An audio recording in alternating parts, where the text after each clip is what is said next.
So many papers over there they can see. Here? All of that. We need a Tyler. It's already live. But yeah, that. Okay, I'm totally moving this for you. Already Okay? live. Totally moving this for you. It's all good. You don't have to. You can leave it. I'll move my stuff. That's called.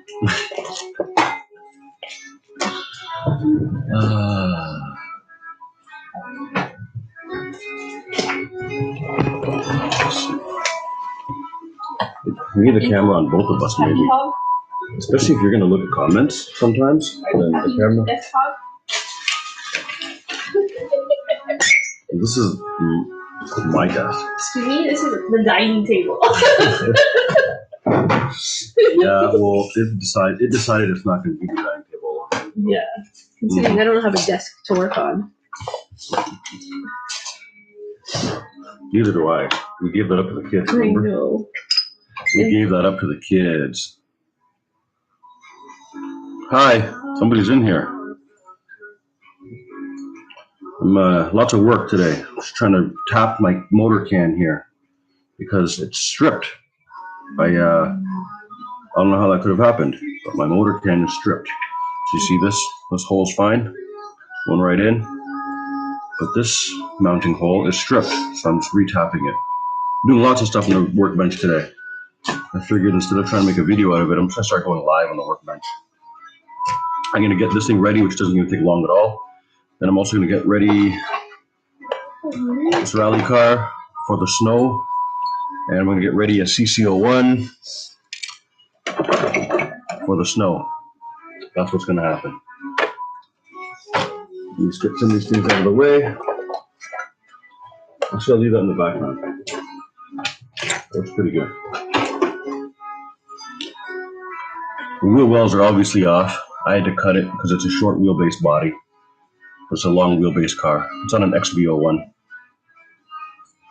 All right, we are making through. The tap has gone through the motor can.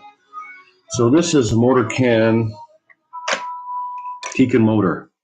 I've been using this in my TAO5 MS on the track and for the episode 9 video.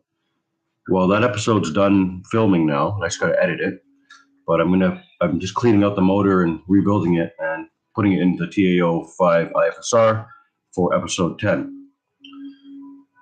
Since you guys are here live, I'm gonna reveal some stuff to you. I am going to be bringing the Honda City Turbo, Tamiya Honda City Turbo, that fun little vehicle, to the track. I'm gonna take this over the snow. What's up, Tank from Ottawa? Yo, Wolsty, do you have any CC01 long wheelbase body you're not using? No, I do not. But you know what, Tank? If you want, I don't want my Mercedes body on the CC02, which is a long wheelbase. I want to trade that for something if somebody wants. I'll take junk too. I just want something else. I'm waiting for MST to release that Delica body, the minivan. I want that Mitsubishi Delica body from MST. I'm going to stick that on my CC02. All right, we are tapped. We have gone through, guys. Butter smooth now. And we got a clap. We got a clap from Christina. All right.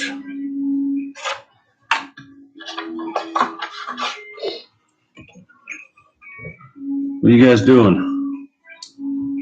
You guys working? I'm working.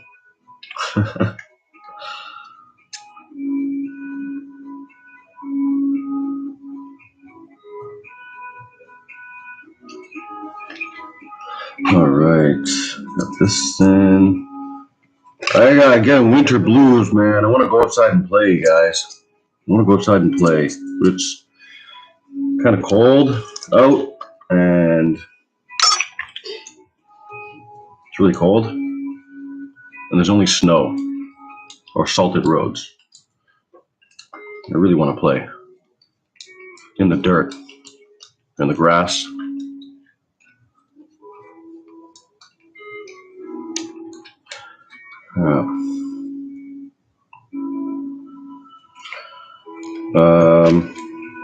whole bunch of, oh, Tamia is going to announce some news tomorrow, 2:30 a.m. Well, Wednesday. So tomorrow, the day after. Yes, winter drifting is fun, but it's cold. And I think I saw you on a live talking about gloves and fingers and stuff like that. And absolutely, we can only last like 5 minutes with our hand out of our gloves. And with the gloves on, it's very difficult to control the trigger. The steering is fine, but the trigger is very difficult to control when you're wearing gloves. So I've been thinking of taking an old hoodie and cutting it up and sticking my transmitter in there. But then I started thinking, my hoodies aren't even that warm. They really aren't that warm. So I got to find something really warm to cut up and make that transmitting thing that Lyle did. Which, by the way, there's a company that sells something like that already. Pretty cool. But I think it's pretty expensive. I don't blame them though. Nobody else has it. Okay, this is done. I'm gonna stick it in. Stick it in. Stick it in. That's what she said. Somebody's saying that, right? Okay.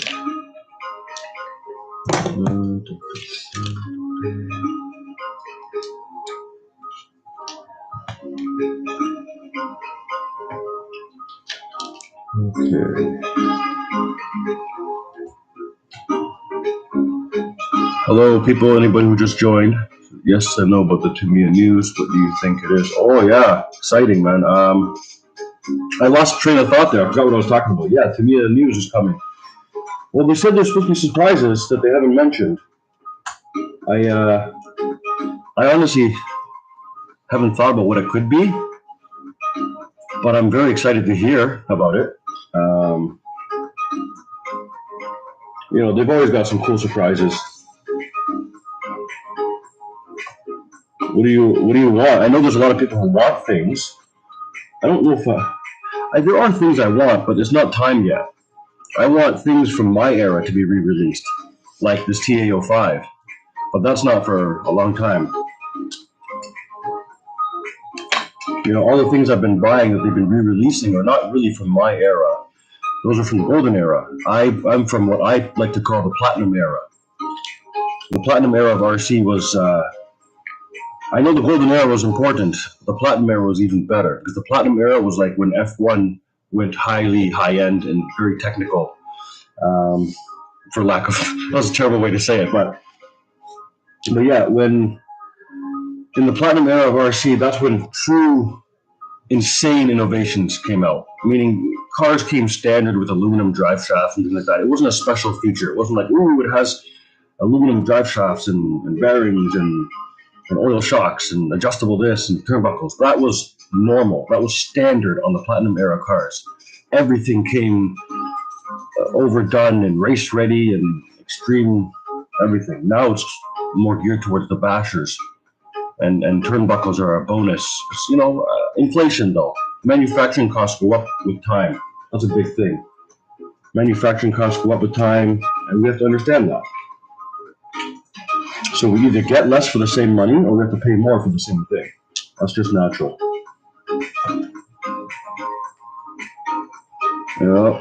But Tamia news. I have my Blockhead Wild one, guys, and it doesn't have an ESC. Some people are getting Carson ESC, some people are getting Hobbywing ESC, some people are getting Tamia ESCs. I got no ESC. So, but whatever. I've got some ESCs I can use, luckily. I'm missing a shim. You guys are really bad with shims. I keep dropping shims. Christina has to find them all the time. Her eyes are like Hawkeyes. Oh, I found it. Found it. Found the shim. Shims are your best friend when it comes to precision RC.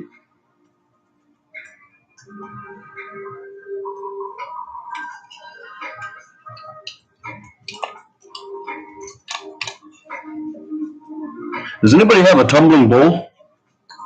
Tumbling bull from Tamiya, that red tractor?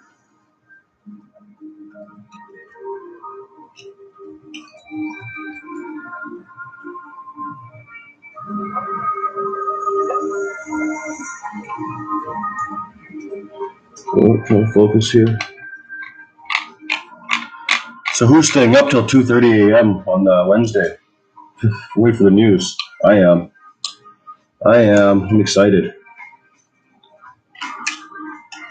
When the last time Tamia released their news, I did a whole episode where I kind of shared if I was going to get the which items I was going to get, which items I was planning to get, and my opinions on my thoughts on them. And that video did really well, so I'm probably gonna do that again this time. You're not staying up, Tank? No, don't worry. I'll do it for both of us. I'll stay up for both of us. And I shared that video, and that did really well. So I'll do that again. And I need to do an update on that video because I didn't end up getting everything I said I was going to get. I got some other things I didn't say that I said I wasn't going to get. So yeah, what's up, Matthias?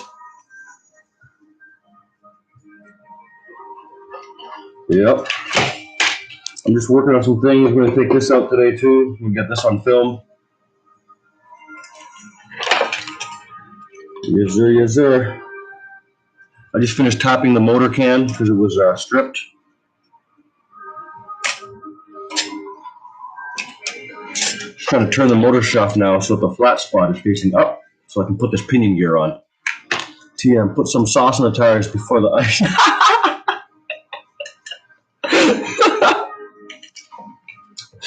That's funny, man. That's funny. Put some sauce on the tire for ice. For science. You know what? Why not, huh? Why not? It'll probably... No, you know what? It's a solvent. The tire sauce is a solvent, so I don't want to damage the people's ice, actually, their ice rink. People who live close by to that lake brought their snowplow out there and shovels and made a space for themselves to skate. And that's what I found. And I asked them if it was okay to run my RCs there. They said, yes, it's totally okay. Now I'm just thinking that tire sauce is a solvent. It might damage the ice. I'll find some other ice to run on. Do that science experiment. Yes, there's a pond kind of behind our house. I don't know if it's frozen. I guess we'll find out. I'll just step out there. And if I fall through, I guess it's not frozen. If I don't fall through, you'll see a nice film. All right, let's get this pinion on it out of the way. I got other stuff to work on. This was supposed to be a quick one. I can't get the pinion on. The pinion doesn't fit in there because of the spine. I just put the motor in. Now I got to take the motor out and put the pinion back in. Oh, this happens often. So, funny story. I brought my TAT-02 out to that field, to that ice patch, and I actually did some filming. And it was, wow, it was fun, it was good. However, also some kids came by, and they were asking about the car, so I gave the control to them. I gave the radio, the transmitter to them, and let them try it out. And they had a blast with it, and I filmed it. Well, at least I thought I filmed it all. Because when I came to upload the memory card onto my laptop from the GoPro, I opened it up, and I was met with only pictures. So when I turned my GoPro on to record the video, I think I double tapped it by mistake. And what that does is it puts it into picture mode. And so all it did was take a whole bunch of pictures of me pointing at the car. So I don't have any video of that. So I gotta go get new video, which is fine. I don't mind because it was really fun anyway. But I wish you guys got that first video. You know, you can't recreate a first experience. Well, some people can, I guess. I'm not very good at acting. I'm having trouble with the screw. Got it. Yeah. 6 people. That's awesome. I don't feel alone. Even though Christina's here with me.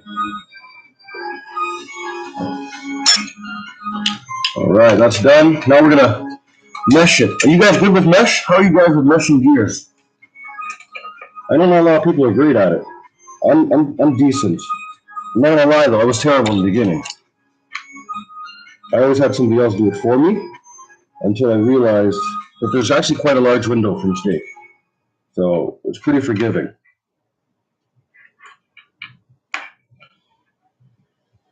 Always Loctite your grub screw into the pinion. That's my advice. All right, so a lot of people use a piece of paper, you stick it in between the gears. Thank you, Tank.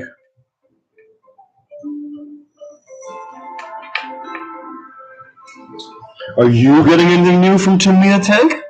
Wink, wink. I'm just kidding. Maybe not.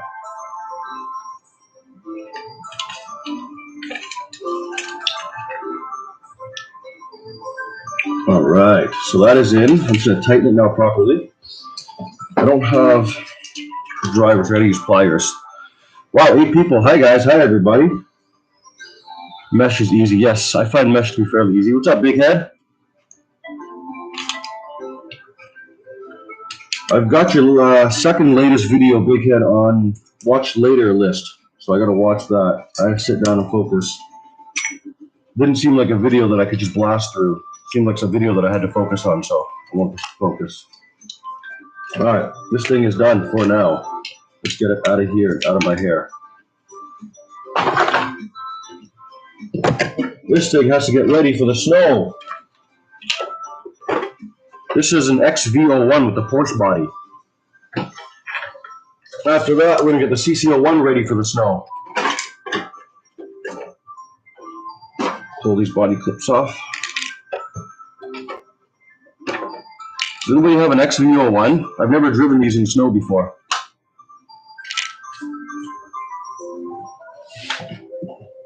Hi, people.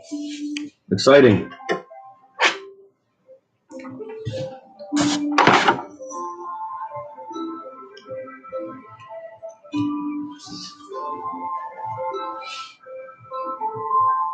Hey guys, so at the beginning of COVID, I made a video. So I watched Hybrid's video, Nitro Gang guy, and I love Nitro. I freaking love Nitro. I fell in love with the hobby because of Nitro. I started as a Nitro head.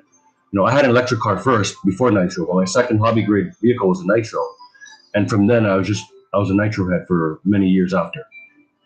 And I made a video claiming that Nitro is coming back. And I really, truly feel like Nitro is coming back even more so now than ever. How do you guys think about that? Why is yours still in the box, man?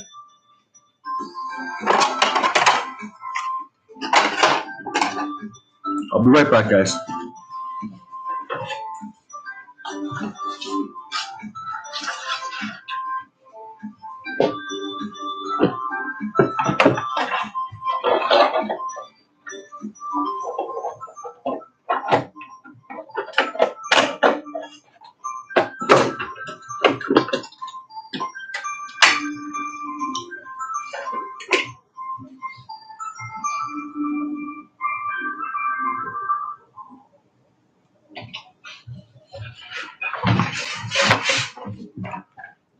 Minus the bucks out there. Nobody has an answer about Nitro? What do you guys think about Nitro coming back? Do you guys think it's coming back or not? I think it's coming back.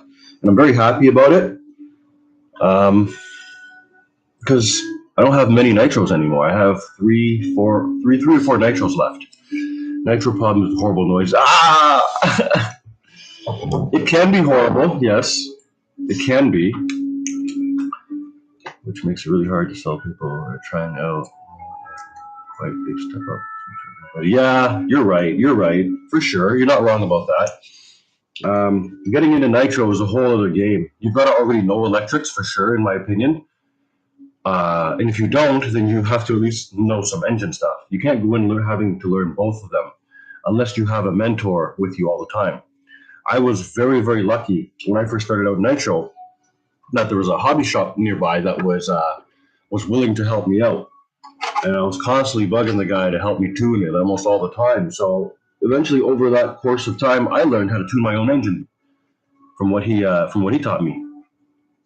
Nitro is awesome. Still have most of mine left. What Nitros do you have, Matthias? What Nitros do you guys have? Do you have any Nitros? Right now, let me know what Nitros you guys have. Nitro racing is a great thing, though. There's so much to it. Yeah, it's all in once you can get the engine tuned, everything else is the same as electric. And once you learn how, I think it's easy and it's more fun in my experience to run nitro than electric for a couple of reasons. You don't do nitro. You might one day. You never know. The biggest fun factor for me is the non-stop running. You're literally running until you have no more. Well, actually, that's not a lie. Your receiver pack lasts about a day, maybe about 6 hours, we'll say. I think I've had 6 hours run before with the receiver pack. And that's insane. You just keep filling up the tank, filling up the tank, filling up the tank. There's no waiting to charge batteries or carrying an ammo box full of LiPo batteries. It's you keep filling the tank, and you keep running. And those were my platinum era days of RC, non-stop running. Later, tank. Go back to work, buddy. All right, so I'm gonna go with the radio for this, and then I'm gonna make sure it works. What kind of batteries we're gonna put in here? This is how the battery comes out. It's a screw off at the bottom. It's a lot of people don't like it, but I understand why they did this. Try to seal it off from the elements. But also the problem with doing this is it's given such a small compartment to hold the battery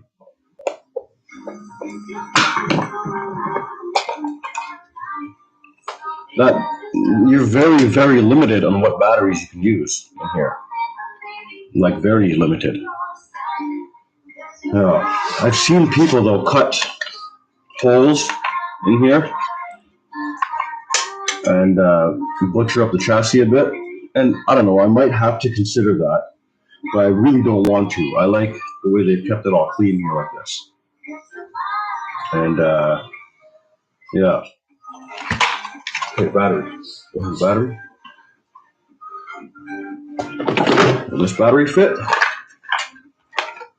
This battery should fit.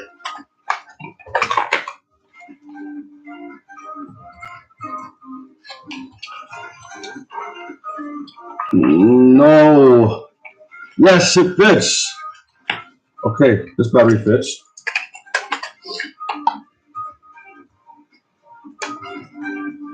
All right.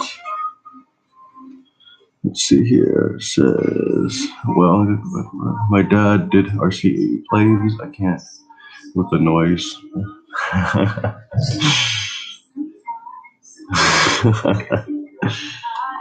Yeah. Yeah. Yeah. Well, you're giving me memories now of hearing nitro planes. And the thing about nitro planes is, yeah, they're like always going real loud, high RPM. Same with the helis. That's what I'm thinking of actually. Helis at full RPM, and there's controlling collective pitch only. Those things are annoying, but they're awesome to watch. All right, getting the radio. Right back. 2 seconds. Keep each other occupied.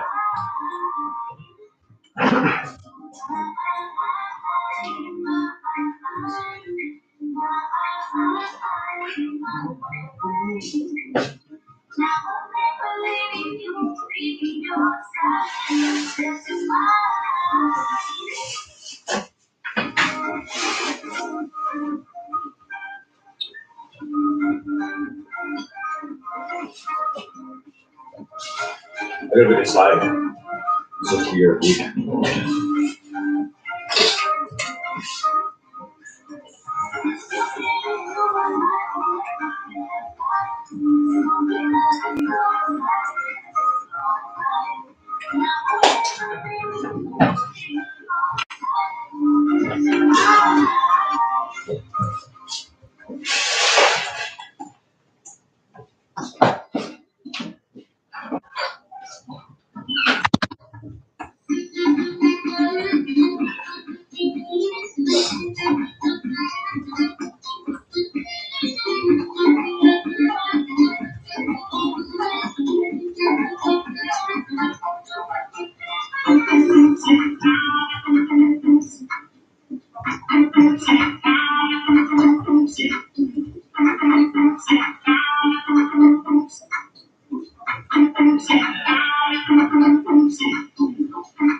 All right, got the radio. I'm back. Oh wait, I gotta set this to XVO1. What radio are you guys using? I need a new radio system. Like, I don't want to go Spectrum. I need a single radio that'll handle a bunch of stuff that's not expensive, that has endpoint, sub-trim, travel, things like that.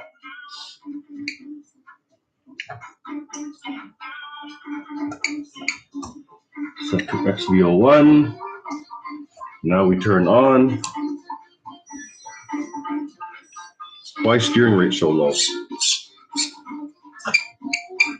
Steering rate should be 100%, and then we'll mess with the.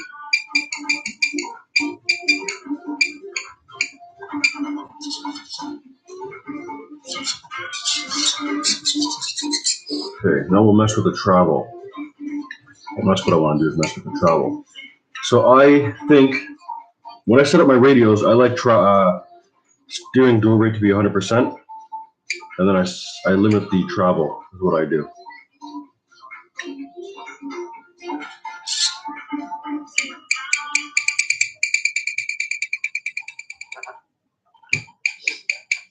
So 75.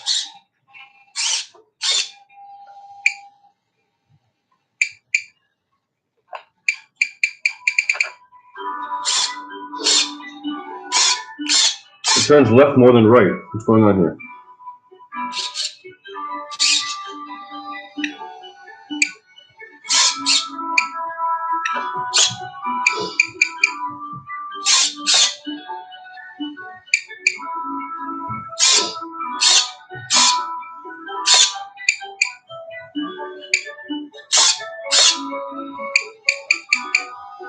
All right, done. We're in a torque tune motor. To me, a torque tune motor. Oh, it's not gassing. Why isn't it going? Why aren't you driving?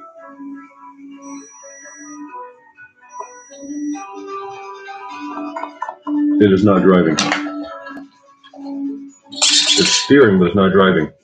Oh no, I gotta open up the... Why? Why wouldn't it be working? Let's open up the radio box and have a look.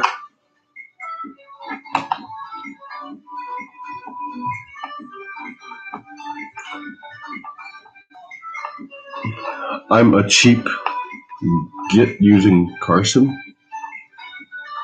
Hey Bobby, what does that mean? I'm a cheap git using Carson. Oh, radio, yes. Yeah. Carson, eh? Okay. Does it have endpoint adjustments? That's very important. Endpoint adjustments are very important. And sub-trim's not bad either to have.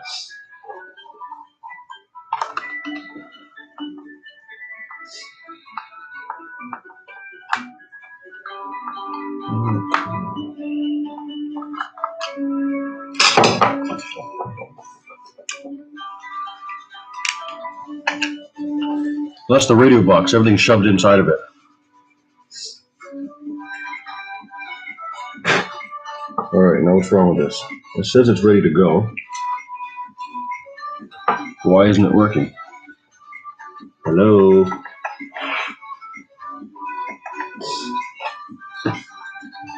Hello?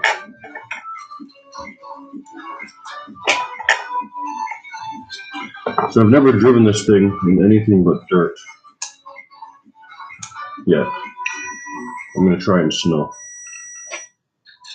The diffs are fairly open. What is wrong with this speed control? Why is it not working?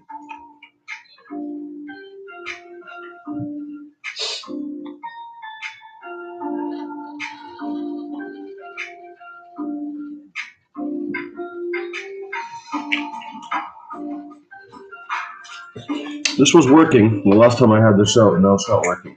I have no throttle, no brake. There's nothing flashing.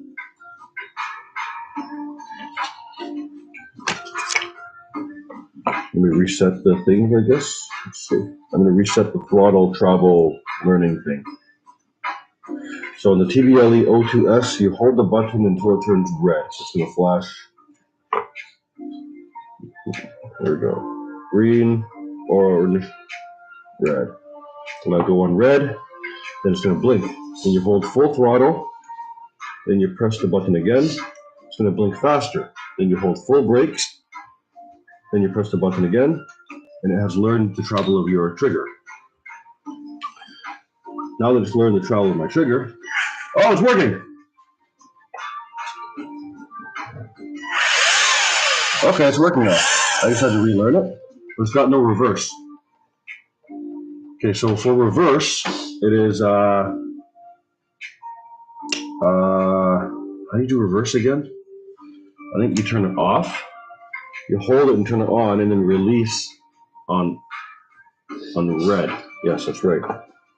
So hold it, turn the receiver on, with a blink. Come on here.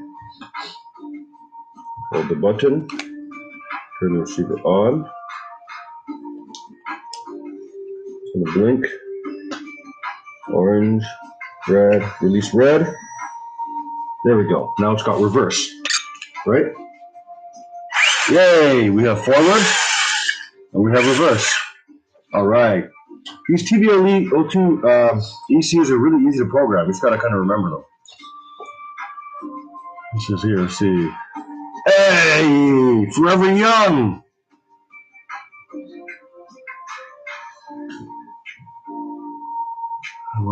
I went to Edge Transmitter, but I DIY my transmitters. Yes, you do. I've been seeing your stuff there. Does the radio box keep dust and shit outside? No, not really. The radio box doesn't really help as much as you would hope. It's better than nothing. Absolutely better than nothing. But fine particles of dust still end up inside of this box over here. 8-channel KO Pro game controller style transmitter is pretty fun. Feels like your RC cars, Xbox game. Used often for drones and quads. Yes, I do use a stick radio for flying. I use stick radio for heli and plane. I have a DX6 that I got with a plane. KO Pro used on my truck. Super good. KO Pro are good radios though, aren't they? Yeah. GT or Forza. Yeah, I saw a Japanese or Korean guy on YouTube do a video where he had in his car was on Forza. Put the camera at the back, pulling a trailer. So he put the camera on the trailer and he's pulling the trailer. XPO1 is much like TA03F, front heavy, loose rear, fun to drive. TA03F, I really want one of those. That's a chassis I really want. On the TSRC, I really like it. I'm mostly into building and driving once in a while. So radios is my main thing. Yeah, expensive radios aren't my thing either, but you need to have at least one good radio on the track. So I ended up buying a used Futaba 4PK. With PS2. That's kind of cool. Yeah, I saw that using the PS2 controllers. You need to transfer those videos over to YouTube, man. Even if they're just shorts, like 10-15 seconds. Use a port to add a pistol grip module now. Yeah, make some YouTube videos, bro. They're just like, even if they're a couple minutes. Okay, so I'm going to say it's kind of slow. I think it's moving my gearing.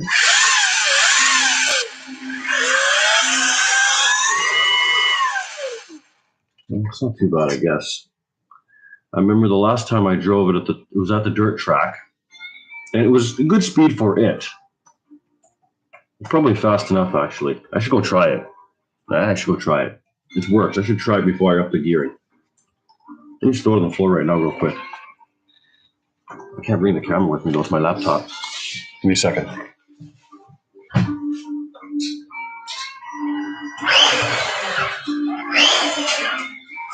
Oh yeah, that's fast enough.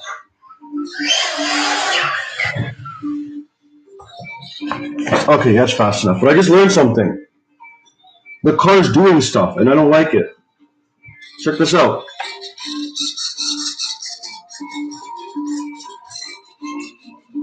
The front wheels are doing stuff.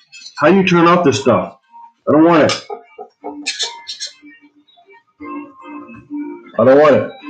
I don't want any driving aids. I don't like driving aids. Stop it. How do you turn it off? Plus, my receiver is not. It's loose. It's on Velcro. I put it on Velcro, so that's not good if ABC's on. Does anybody know how to turn off ABC? I want to take the gyro off.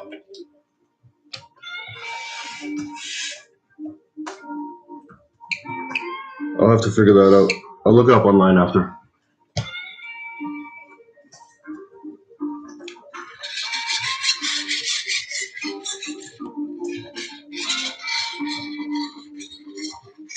Looks cool, but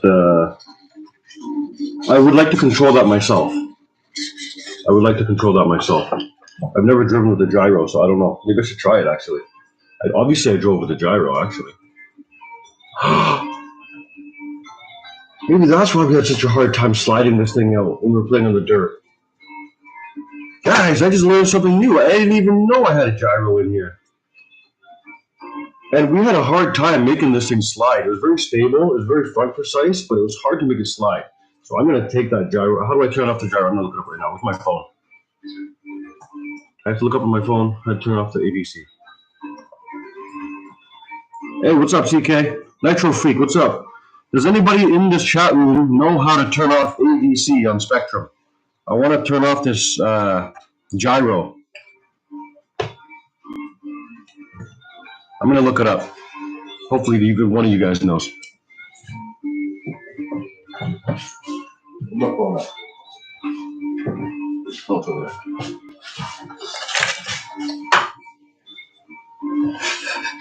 Nitro Freak, I was just saying that nitros are coming back hard.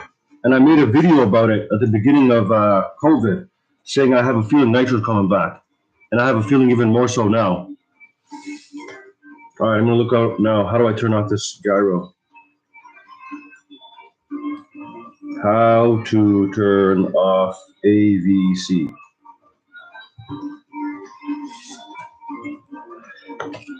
When you power on your receiver, press the bind button 3 times within 1.5 seconds. Then immediately press and hold the bind button to put the receiver in bind mode. I'm not looking to bind it. I don't understand. Oh, okay, here we go. That is what you do. Bind it to your transmitter, and that's it. When you switch off and on your vehicle, the receiver should flash 3 times to show that ABC has been disabled. Okay, hold on. What? I don't have a bind button. I have a bind plug. Okay, when you power on your receiver, press the bind button 3 times. Then immediately press and hold the bind button. The receiver in the bind mode.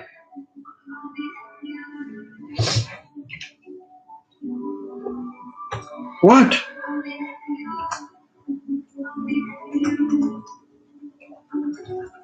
What? I don't have a bind button. You want me to use the bind plug in and out 3 times? YouTube video, here we go. Spectrum, quick hit, top check, something, something. How to disable AVC. Oh. Brakes, oil, and more. Find out why Midas has over 100,000 5-star reviews. Request your appointment today at Midas.com. He's in a bind. I'll see myself up. You must have an older gyro receiver that's from reading the newer stuff. Yeah, I'm gonna look at the video right now. Let's watch the video on my cracked screen.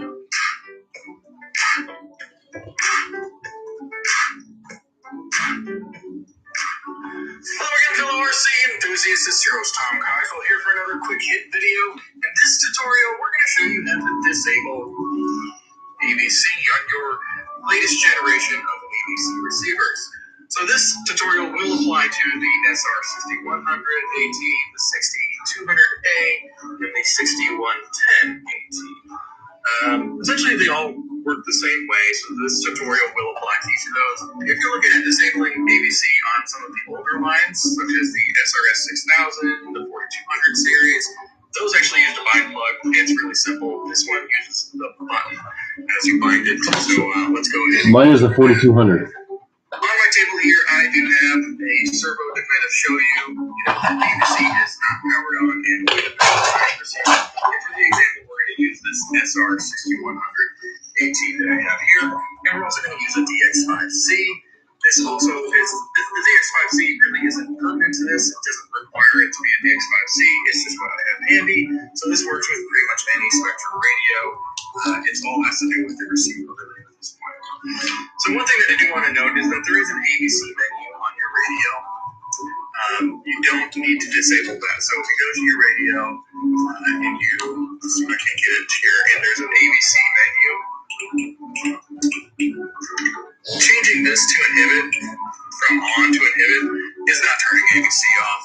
All this menu does is it adjusts the gains and how the gyros in your ABC receiver interact with your steering and your throttle. So leaving this on inhibit is not disabling ABC. There is a special procedure that you have to do it, and that's what we're going to do now. All right. So first off, what you need to do, and I'm just going to go ahead and get rid of these two receivers because they're not pertinent, is we're going to turn off our receiver. We're going to turn off our radio. And on your receiver, there's this bind button, right? This guy here. I have a plug. These Spectrum bars. You're going to tap it 3 times, and then you're going to press it. You're not going to tap it 3 times, and then hold. So what if I have a plug, my guy? It's going to be a total of 4 presses. It's going to be 3 at first, real quick, and then 1 at the end. So let's just go ahead and do that. So to do that, we need to power on our receiver. Just hit my ESC button. Like I said, we're going to tap it 3 times. So 1, 2, 3, and then press and hold. The LED is going to start blinking on your receiver just like that. And on your radio, you're going to go to the bind menu. Or if you're using like a DX3 or something like that that has a bind button on it, just press and hold the button. You turn it on. Just do whatever you have to bind your radio. So you're going to go bind.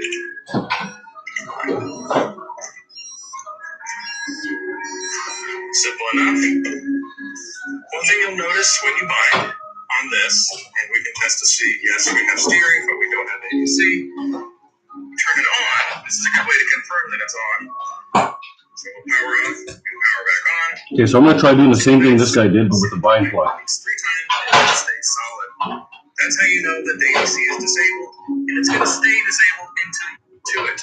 One thing that I want to note is that ABC receivers still do need to sit motionless for it to power on. So if you power on your receiver, kind of pretend that this is in a truck and I'm moving it around. Yeah, okay. Let's try it. Okay. I gotta go to bind mode.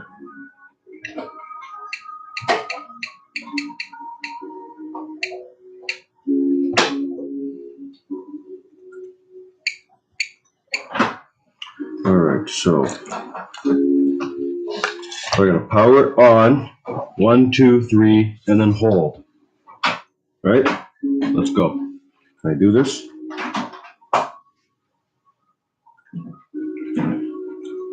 On. 1, 2.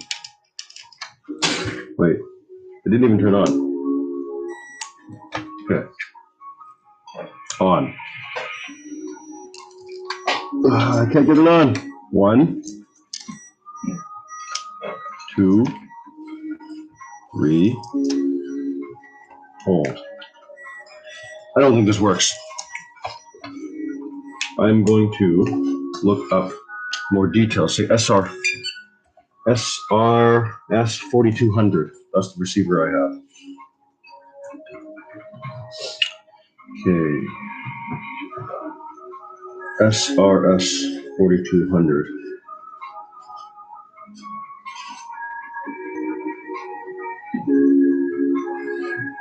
Disable AVC. Help the Spectrum SR4210. How to disable AVC. Hello, anyone help? Mine to 4200, 4210.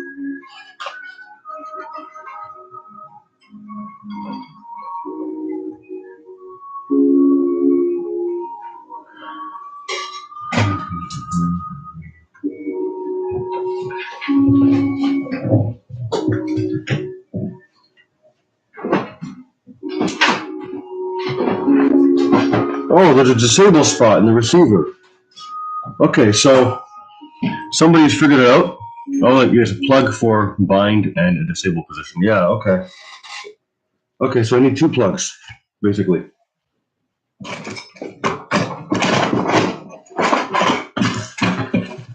You know what? I didn't even bother looking at the receiver. If I looked at the receiver to see the disable plug, port, I don't know, I might have tried something different.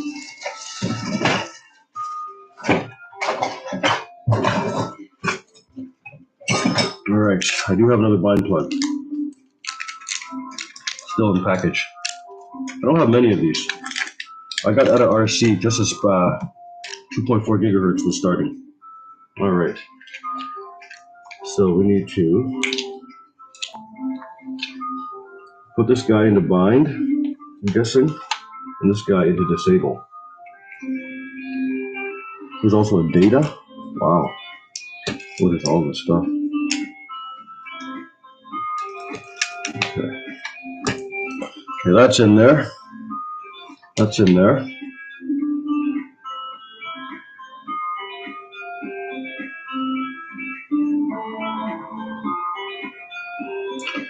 So you gotta leave the disable plug in there.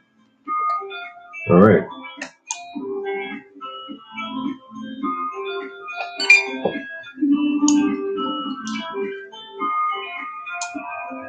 Okay, it's on. It's in bind mode. We're gonna bind it now. I really don't like this radio, guys. I hate this touch thing. Bind, binding, DSMR 11 millisecond. Bound. Now we take the bind plug out and we leave a disable plug in there, right? Let's see. So once I shut it off, if I turn it on, it should blink 3 times to show that it's off. It did not blink. The gyro's still on. Why? My plug's in disable. So I didn't read it properly?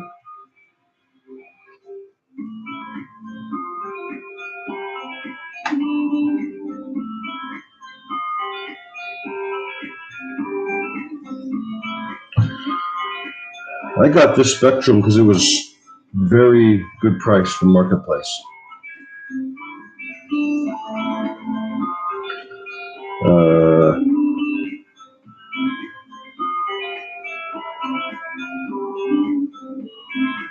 Okay, an extra plug in the disable spot on the receiver. Leave the disable plug in the receiver upon completion and remove the bind plug. Yeah, I did that.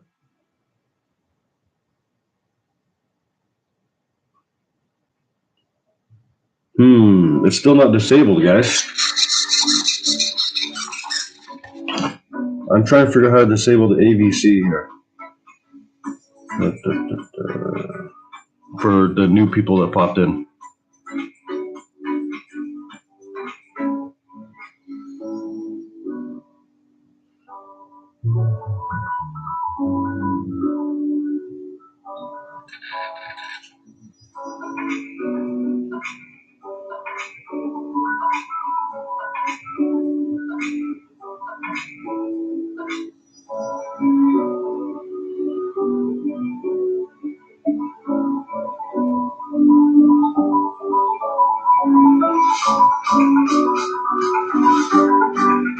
Alright, well I can't shut off the AVC right now. I'll figure it out another time. I'm just gonna leave it. I'm just gonna leave it and I'm gonna drive it in the snow with the AVC on. We'll do some testing. Alright, well this is ready. Shut that down. Put this back together. That's all done. Next, we get the CC01 ready for the outside. I like my CC01. You guys have a CC01? Anyone got any guess what the new Tamiya thing is? Still, 14 hours timer. Is it 14 hours? Is that tonight at 2:30? I thought it was tomorrow at 2:30.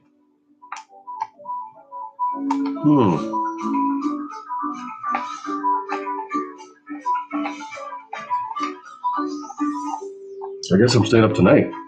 That's excellent.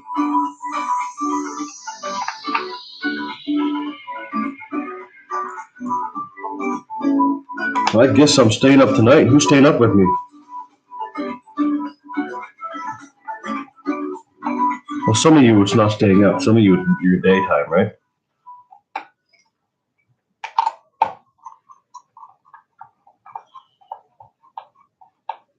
New Calibra Thundershot TTO2.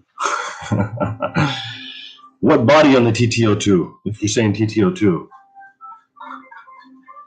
I'll be up, but I'll probably be live on my YouTube at 2:30 a.m., bro. I'll join you then. I'll definitely join you. You'll help keep me up. You know, on even Tamir's website, they've got a couple of nitro chassis. It says coming soon, but it's also saying coming soon for like 4 years now. But I still have hope, man. I still have hope for nitro. People are gonna miss it. People are gonna miss it, especially with real cars going electric. People are going to want an engine somehow, and yeah, man.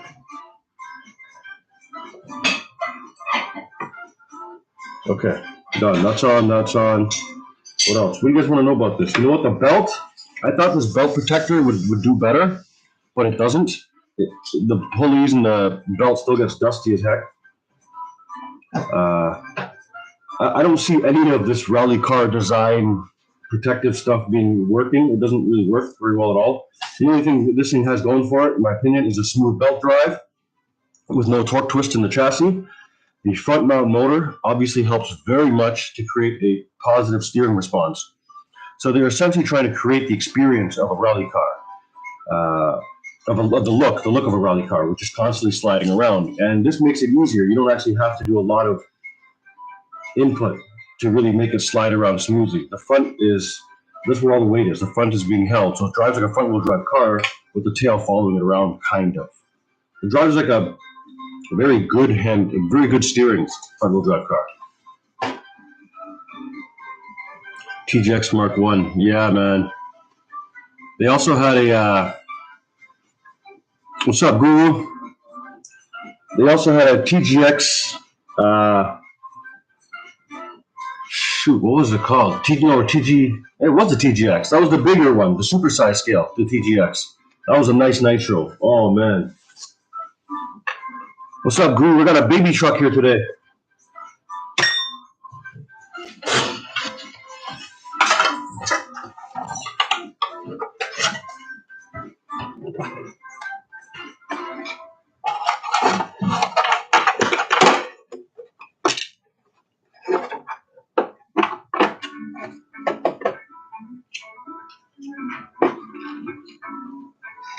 All right, I'll be bringing this thing out to the ice. That back end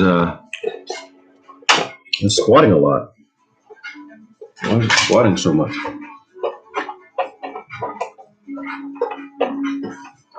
It's going to have a lot of grip. I don't want that much squat in the rear end. I don't want that squat in the rear end. Nitro plus CVT would be good. Yeah, CVT. What kind of CVT? Like cones and belts, or like what type of CVT you thinking? I guess cones and belts make sense. It's easier to replace. Easy for maintenance.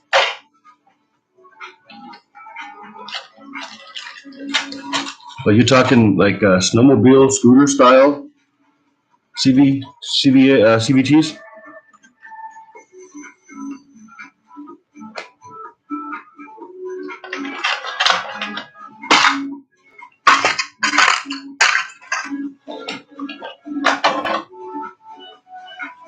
Yeah, weighted rollers or cones. Yeah, that makes sense. That's easiest to maintain.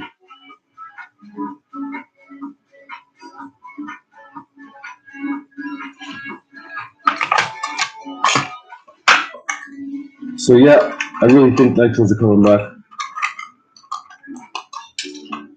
I watched this guy, Hybrid, Nitro Gang. I don't know if you guys have seen him on YouTube. I think Nitro Freak, I've seen him in the chat.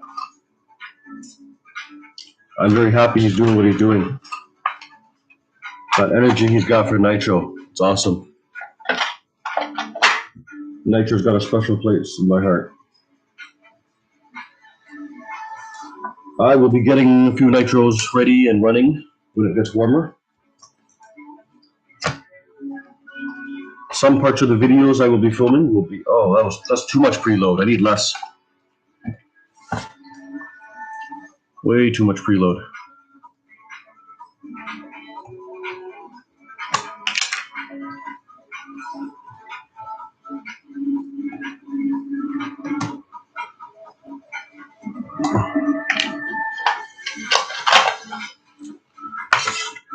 We'll get some Nitros out when the weather's warmer. Yes. Yes, please do. Please do. Let's get the Nitros back, you know? If everybody starts running some Nitros, it's only inevitable that they're going to come back. The only thing is, a lot of our Nitros are older and you can't really get parts for them as easily. That's the terrible thing.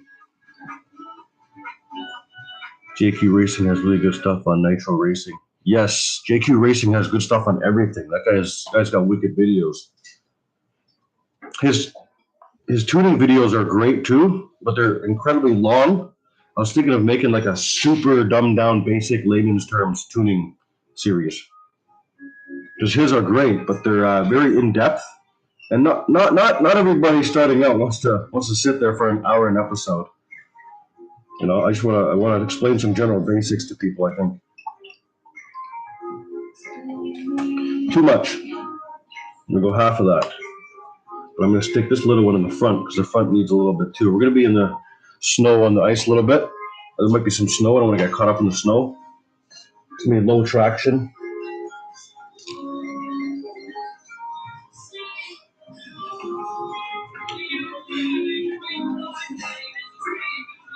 Let's see what this does.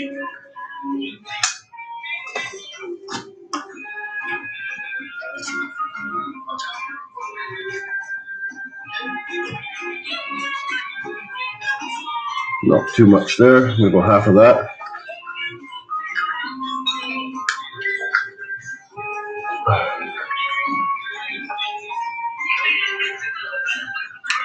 Must have helped bring the Nitro sector back. Yes. It's great to see more YouTubers show some Nitro. Yes. Yes, I will 100% pull some Nitros out when it warms up. I want to get Nitro back for sure. I think JQ had a really good point on trying to mainstream RC racing. Apparently it's a bitch. Okay. I have, okay. Lunchtime's over, gotta get back to work. And we're here on RC Forum or Discord. So, I have a Discord, but I'm not really on it. RC Forums, RC Universe is the last one I was on. I've seen RC Tech is cool. To me, a blog, I think, or something like that too. I'm not in any of those though.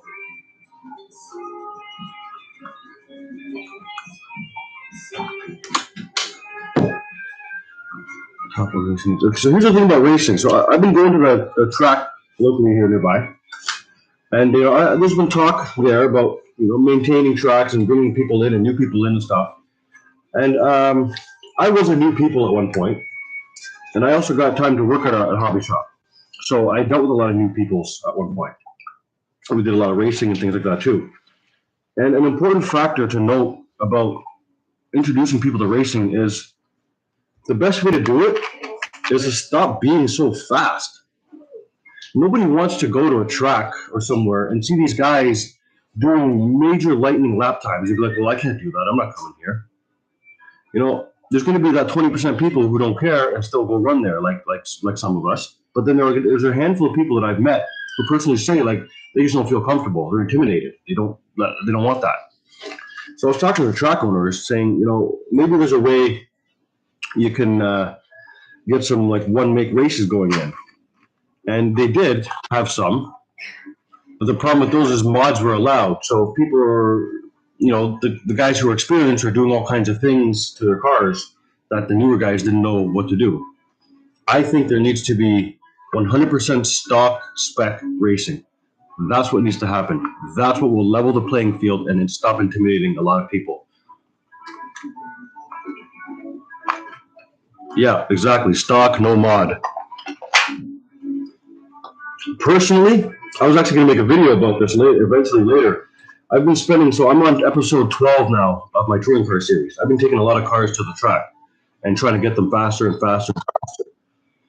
Well, I've also been driving some really fast cars in between that. And I'll be honest, man, I was just telling my friends 2 or 3 nights ago that I enjoy running these ridiculously fast cars with them, but I think I have more fun driving the slower cars. And one of the other racers piped up and he's like, what do you mean? These RC cars go fast. You don't like them going fast on the track. You don't like the way they look? I'm like, no, not at all. These RCs at the track now are pivoting right here due to the mid motor. So they're going around the track like this at lightning speed.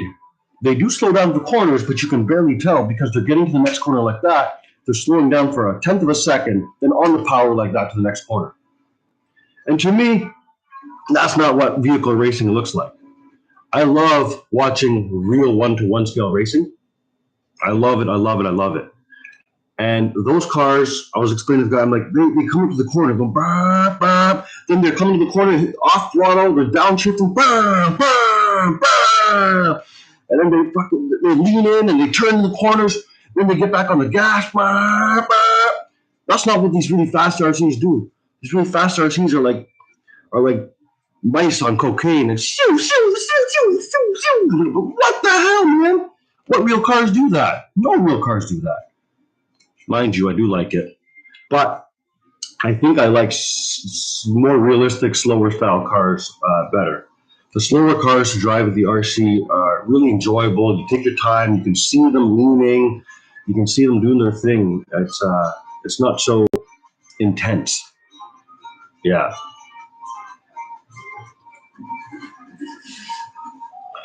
What are you guys saying here? Let's see.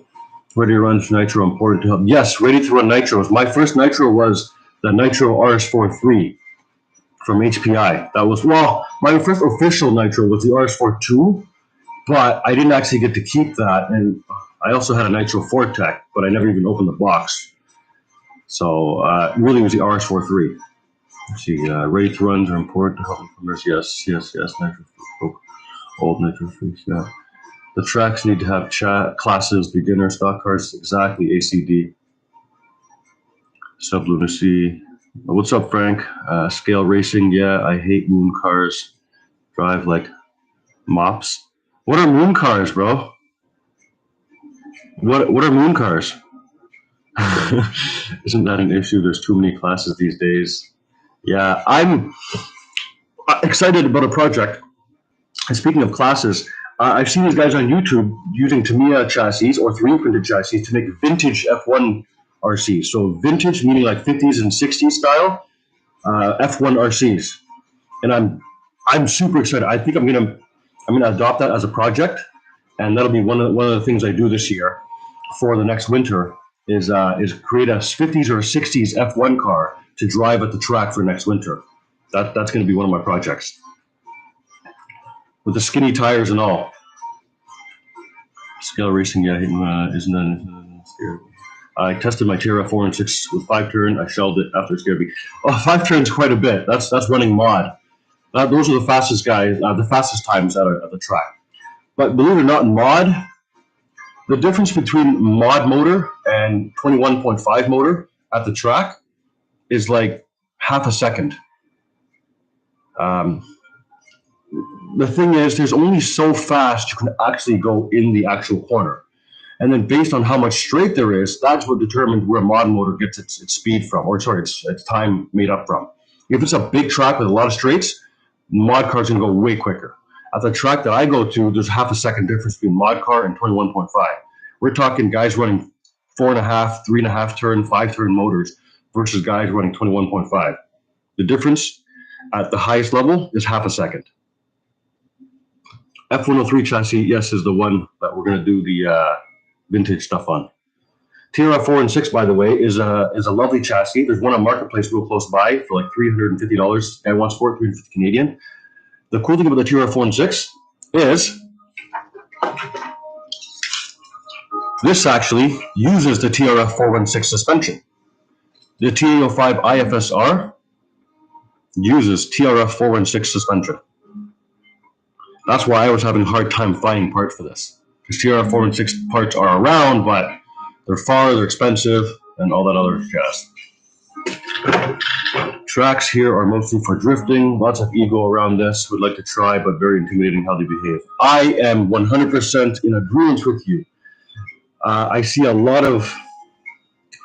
It's hard to say, actually, because I've never met the people. But a lot of the drifting videos show a lot of energy.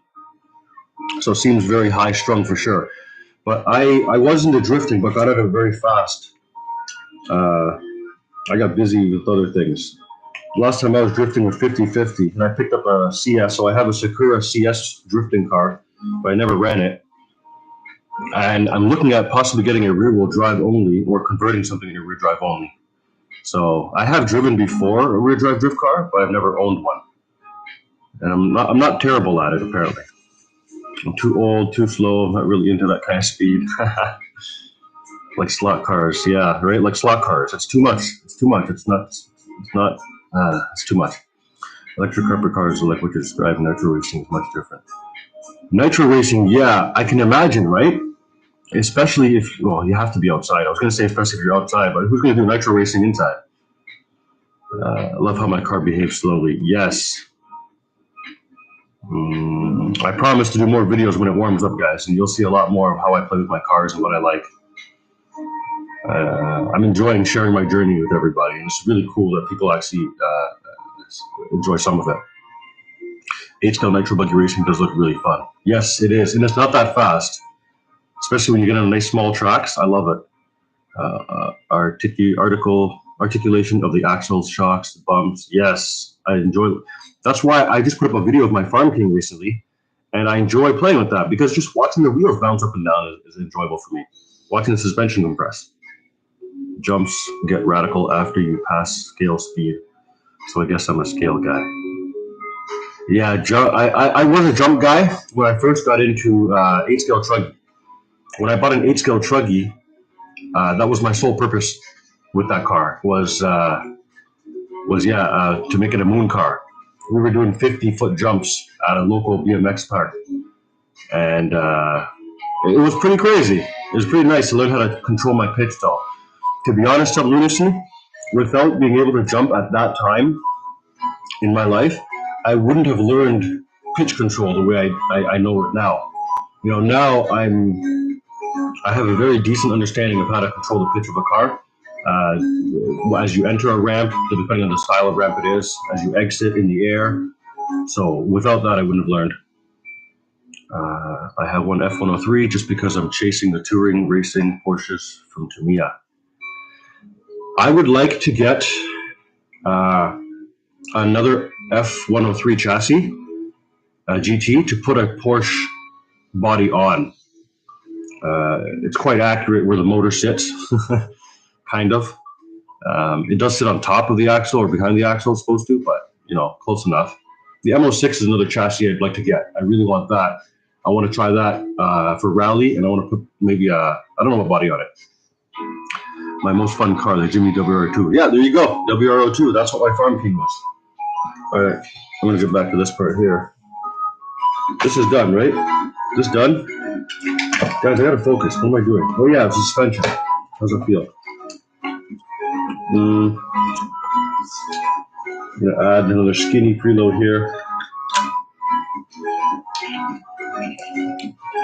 I'm just testing for main ride height. So I squash it because I'm trying to let it come back up to its own neutral point. So that's its own neutral point. Now I'm going to lift. Okay, so I do want some droop, and there is some droop there. You see there's droop there. The reason I want that is because I want it to be able to transfer weight all over the place on a looser surface. All right, that's done. Let's put that away.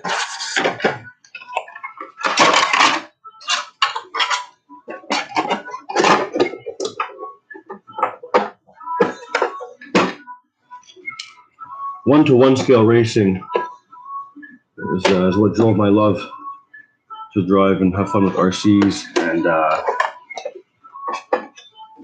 I raced mini-Zs at a non-pro level before.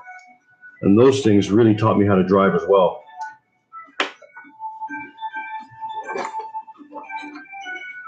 What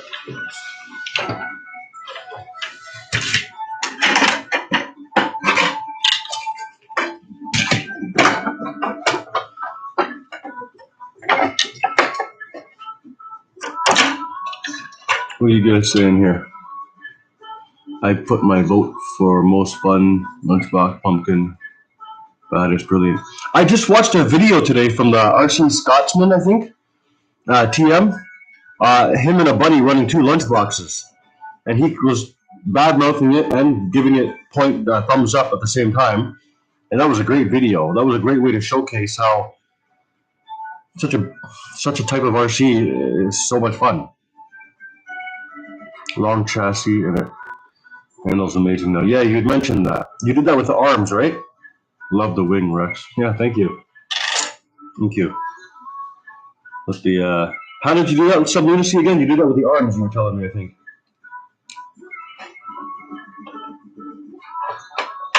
All right, so yeah, this vehicle is episode 10. Episode 10. You know what I'm gonna grab? I'm gonna go grab the Honda City Turbo. Get that ready too.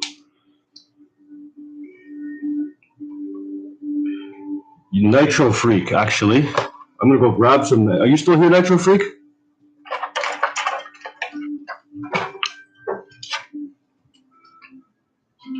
If Nitro Freak's still here, I'm gonna grab some engines. See if he recognizes any. All right, this has no radio. I need to put a radio in this. Yo, Sublunacy. Sublunacy, look at this. 105 BK, bro. 105 BK.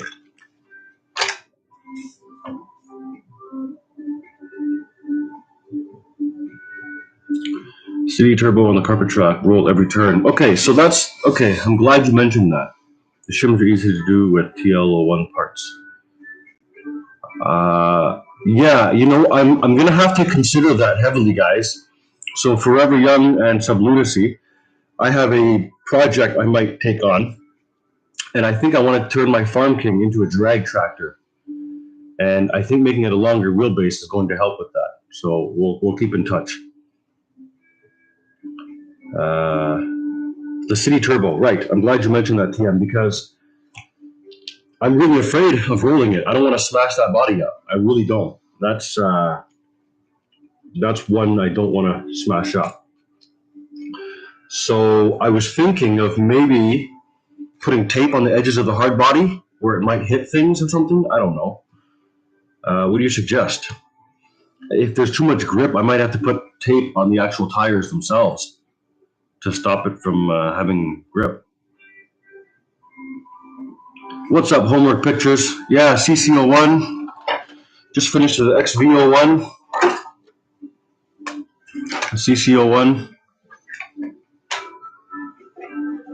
Where'd Nitro Freak go? He's gone? I don't need to get those nitro engines? Can't you get like a comical body for it? Different body posts.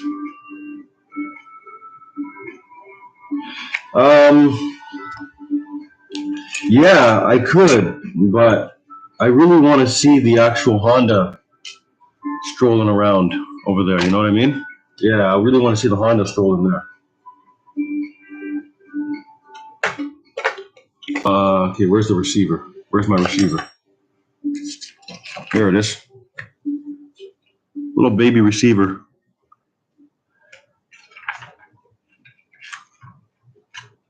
Okay, plug in throttle. Let's plug in the throttle. Let's plug in the steering.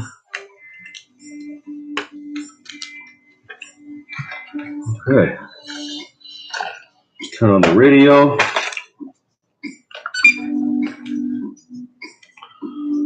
Go here. Model select. Go CC01. Go to here. Sub trim. We're gonna have to zero everything out.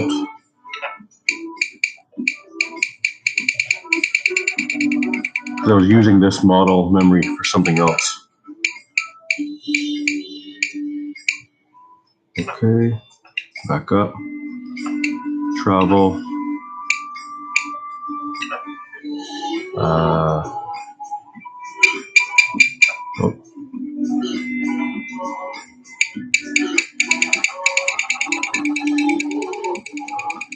Put that down to 80. I'll leave that at 80. Go back, reversing. Okay, let's have a look. Let's turn it on. Oh, I don't have a battery. What am I turning on? Ding dong.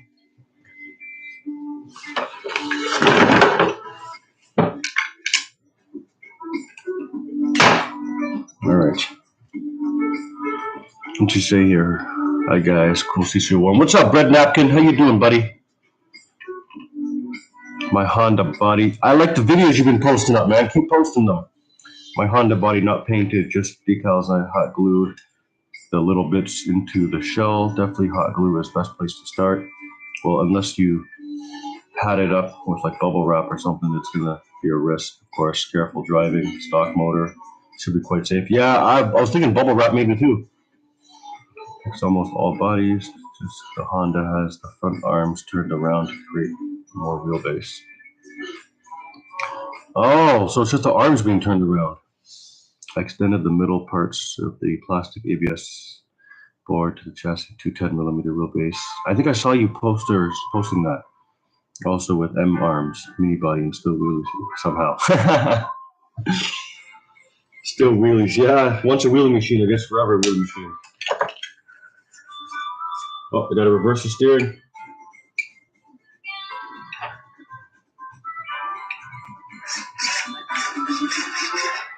Sweet.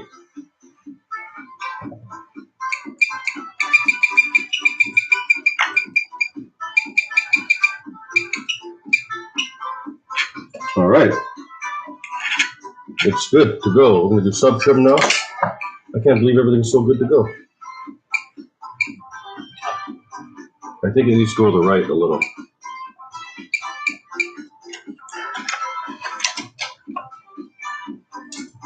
That looks about good. Does that look aligned? Looks about right. I think so.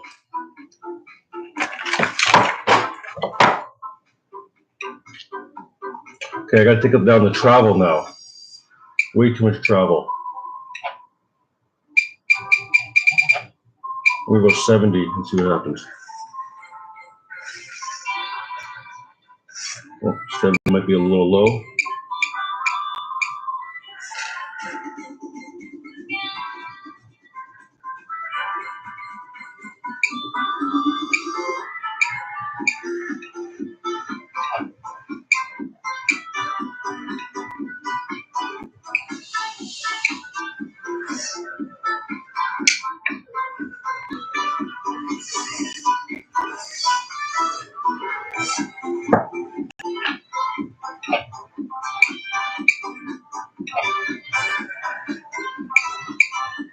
Okay, there we go.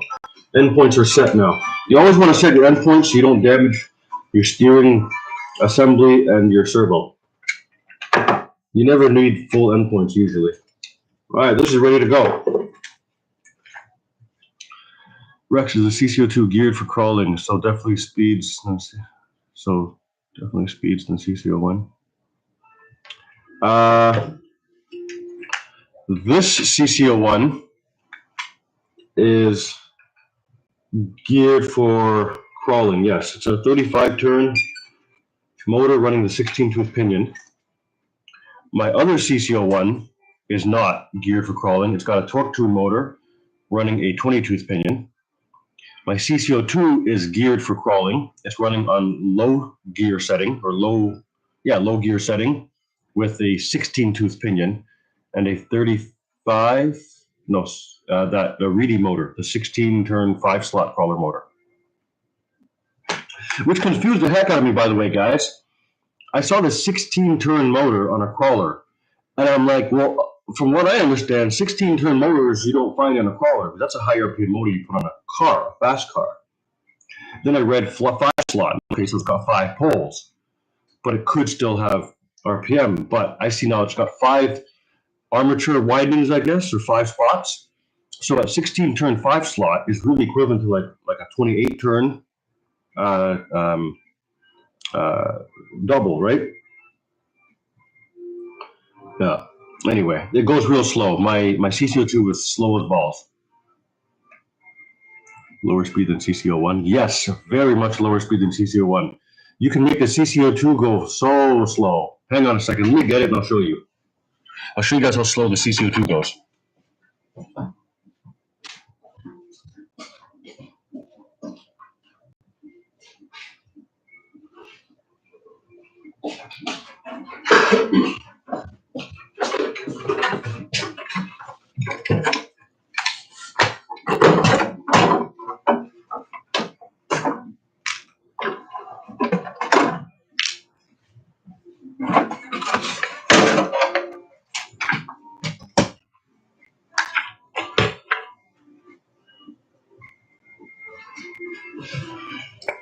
I'm going to get something.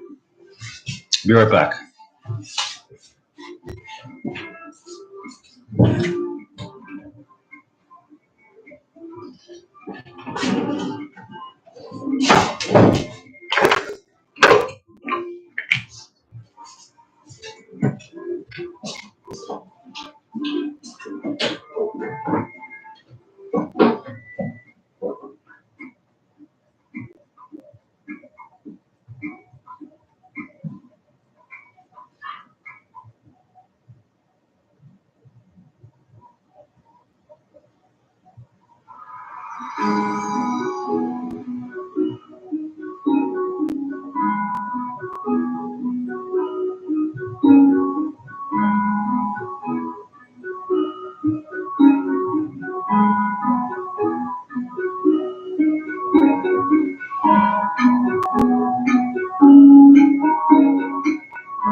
All right.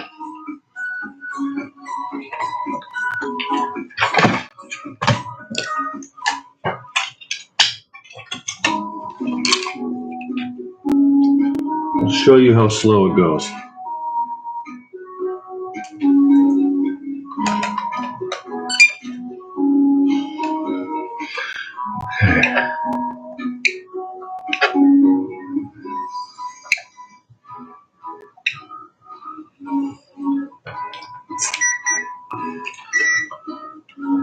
All right, we're going to see how slow this goes, okay? So this is with the 16 turn crawler motor from the Element trucks. I'm running it in low gear with a 16 tooth pinion. This is how slow I can get it.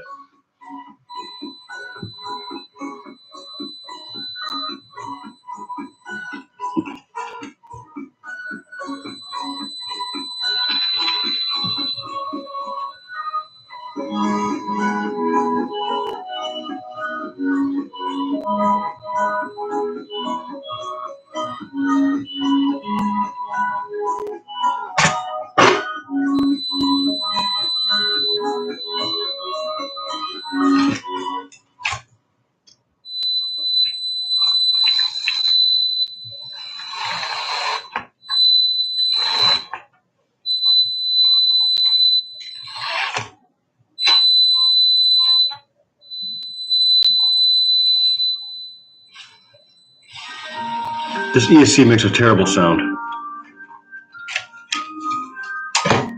I like the CCO2. It's quite capable. It reminds me of the MSTs. And that's pretty good. Can't expect much more, right? Scale trucks aren't like that. It's slower than me at math class.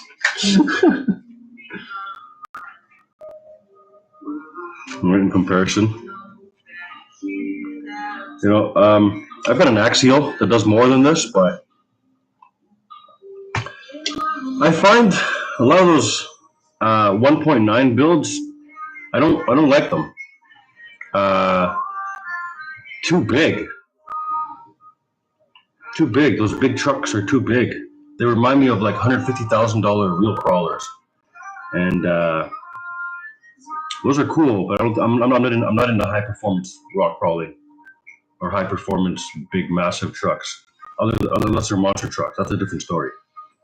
But when it comes to crawling trucks and trail trucks, I like them as realistic as possible, where I can, whenever I can get it. So I like small wheels. Really like small wheels.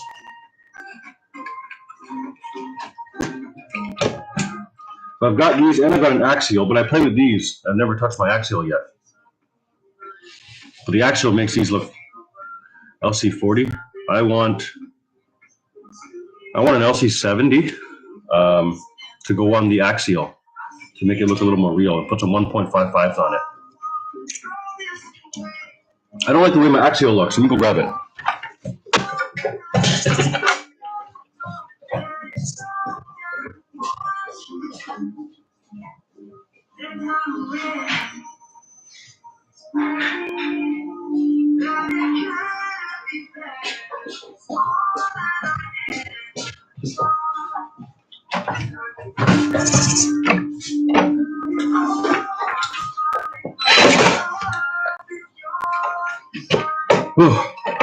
Okay.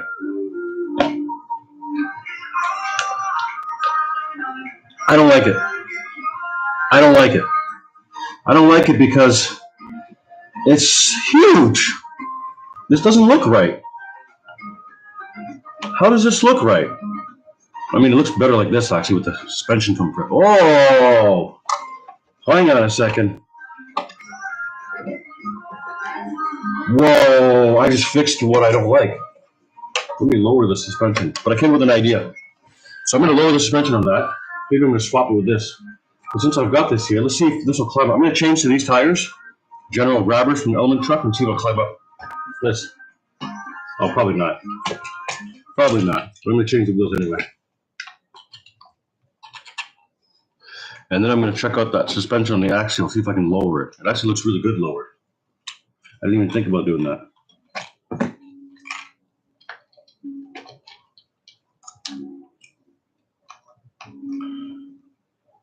Guys, we need to stop talking about cars to him.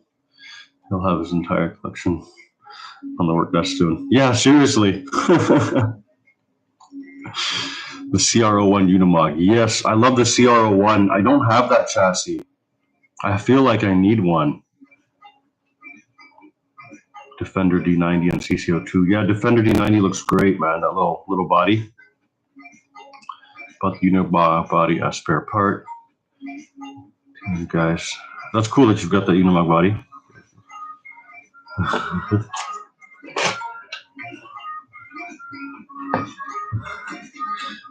Yeah, I have to share this desk, which is a dinner table, with my wife. I did have a work desk, but I've given up my work desk for my kids to do their school stuff there. So I don't have a work desk anymore.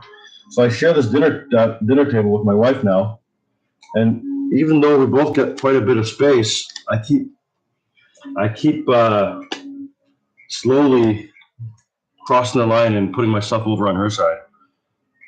And she was here trying to work in front of me, but she's not anymore. I have too much stuff on the desk.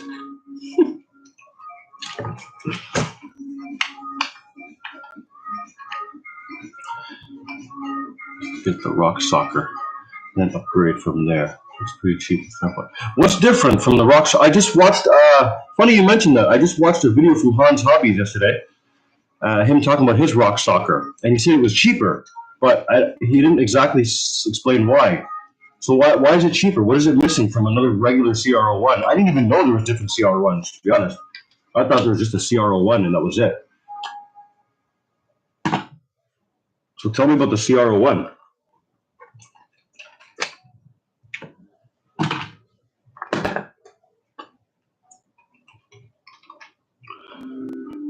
A 187 scale RC, a 110 RC Unimod.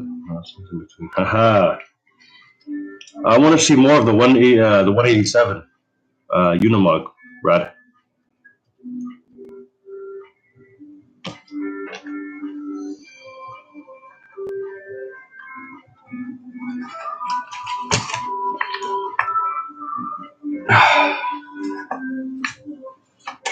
Oh, that one was stiff. Rock Soccer doesn't come with bearings, and it has cheap Lexan one-piece body. The other CR1s have those pretty expensive bodies. They're still Lexan though, right? The other CR1s. I guess I don't really care too much. But all the other ones are licensed bodies. I get it. And the Rock Soccer is a non-licensed body. Okay, I get it. That's a big difference in price. Yeah, I don't care. I don't care about the bodies. But I would definitely like a CR1. It reminds me of a capable GF01. Have you guys seen the Japanese dudes that turn the GF01s into trail trucks? They're so freaking cool.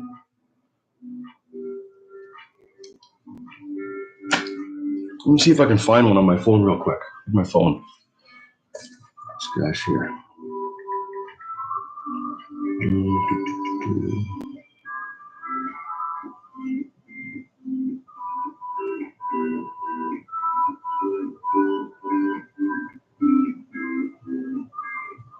These guys.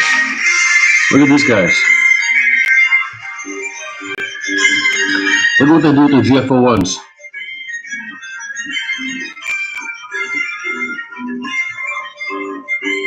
That's so cool!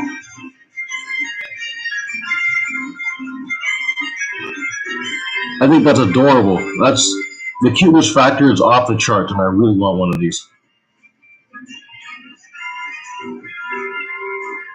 Anyway, so if you want to see it, it's this person. I have no idea what person that is.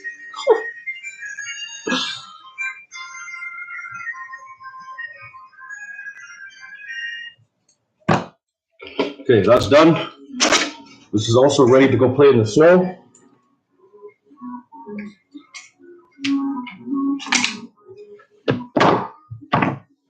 I brought this out in the snow with the Enduro wheels the other day. So I'm going to bring it out with these General Grabbers. See how different it is.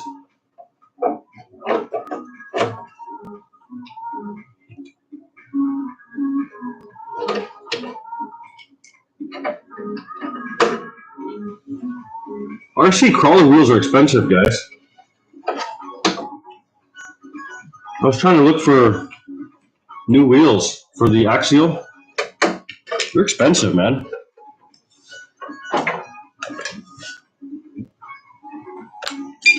So okay, whoa, I gotta catch up. Hang on a second. Let me catch up.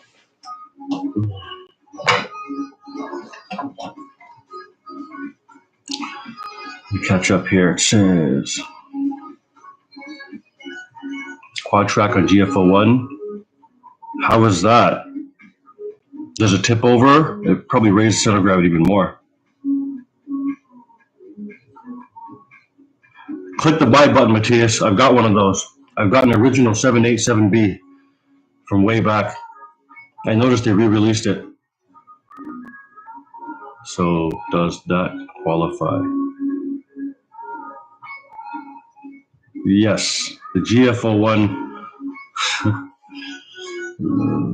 Reason I got my Jimny actually got are there RC stud tires? Those will be raced in the snow. Yeah, I've seen people. I don't know if you guys noticed, but the Tamiya rally tires have a hole for studs.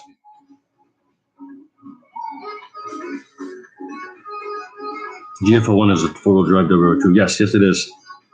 This one's very small, but small chassis make trail bumps look better. Yes, exactly. The small chassis. That's it, man. I don't need to go competition rock climbing. I'm okay just driving over some twigs and branches. Not gonna crawl soon besides on tracks. Tier for one. Seeing the Atlas 6x6 is a 120 and it looks awesome on normal trail obstacles.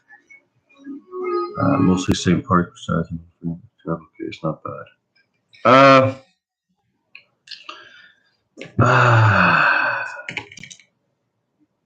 Something about small crawlers, not all of them, a majority of 1/18th and down crawlers I've seen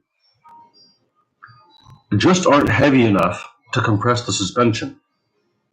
So it looks really weird. What I mean is, when a truck goes over something in real life, usually the frame doesn't move that much. You know, the suspension compresses and the frame moves a little bit because the frame is heavy. But on micro crawlers, they're so light that when the wheel goes up, so does the frame. And then when it all drops, it drops like that. And the frame is not heavy enough to compress the suspension like this. This looks a lot better. So that is my gripe with micro crawlers. And I thought the Kyosho Mini Z might be a bit different, but it's just as bad. It's not heavy enough. So I'm going to add weight to that. And yeah, I can't wait for it to warm up so I can bring that FMS Jimny out for a run. That thing has like no ground clearance. Yes, exactly, add weight. That thing has like no ground clearance, but I think it'll look really good just going over a little uneven terrain. Okay, anyway, this looks good compressed. How do I compress this now? How do I give it less suspension action? Oh, there's a battery in here. Sweet, I can go run it. That's where that battery went. All right. So I just need to, oh, these are too long. So this preload's already up here. These shocks are too long. These springs are too hard. Do I have, wait a second. Wait a second. How do these compare to the CCO2 suspension? If they're the same size, can I do a transplant? Let's see.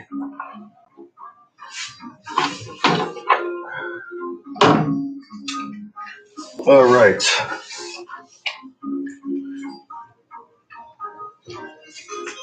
Suspension is not the same size.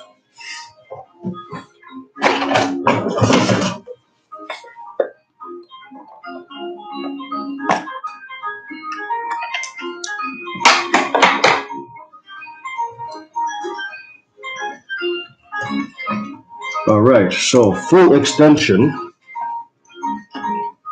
we have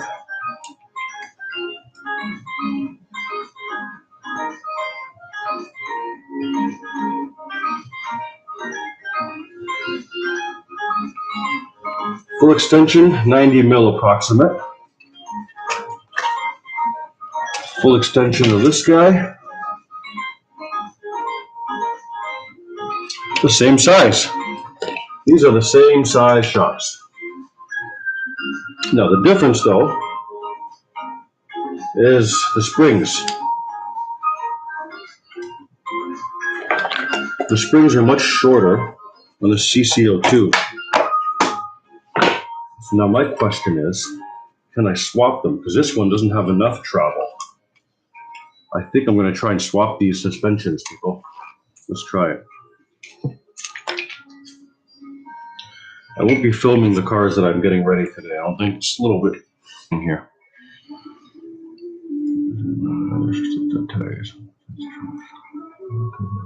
Like you're way down the rims for smaller cars. Yeah, the further you go in scale, the more physics start to act odd. Yes.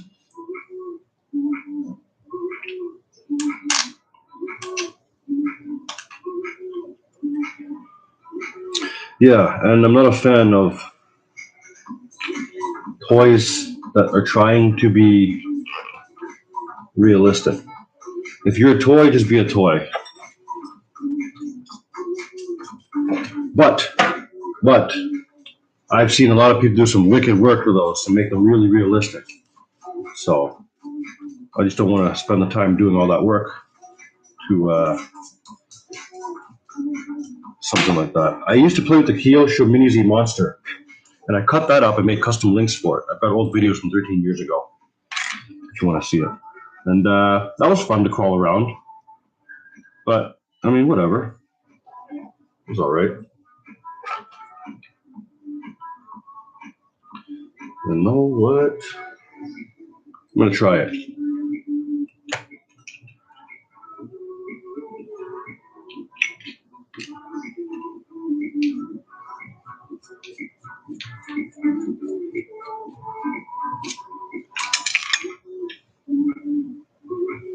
Oh, what did I drop?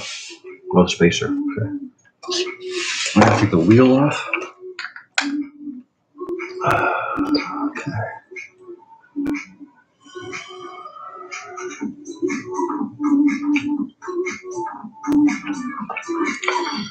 I'm getting hungry.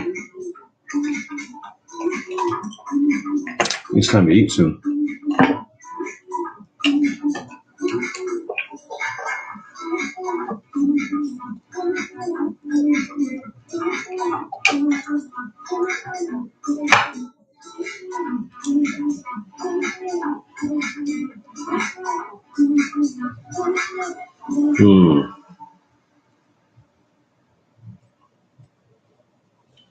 All right, I'll save that hardware there. We'll take the ball off of this and use a ball system for the bottom.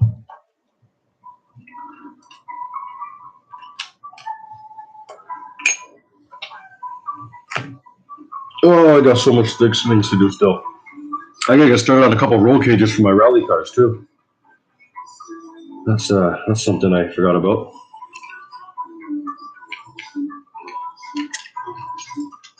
Okay, so there's a link in here. I'm taking a ball end, a ball stud. I mean,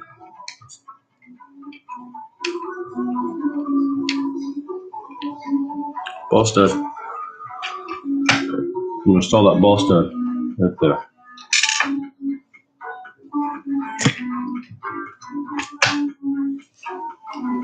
I have to do this in my lap.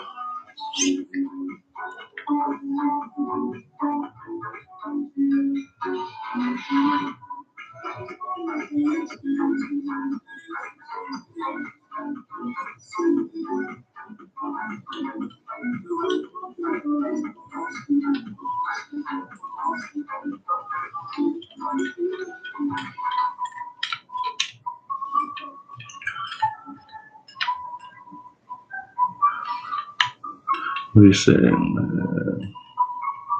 Not sure if this uses wholly to be a parts. Here we go.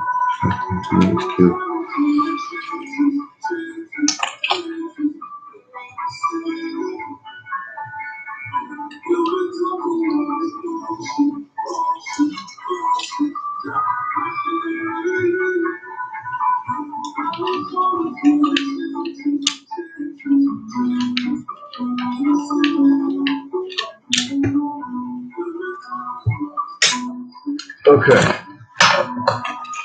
This is done. Let's see, Tamiya suspension on axial. Yeah.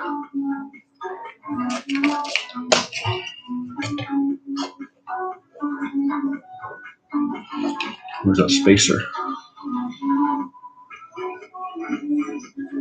Okay, so I have to put it on a lower mount, which is fine, because the suspension compresses quite a bit.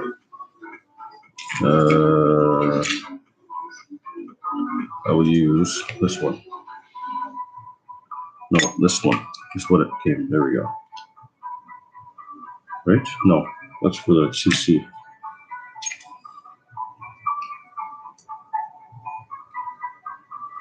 So I need to use this collar then.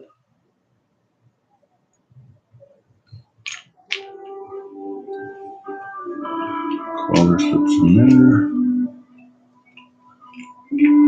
thing goes.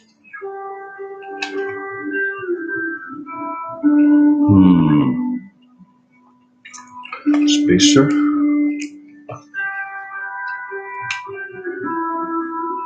We need another spacer. It's not enough spacing.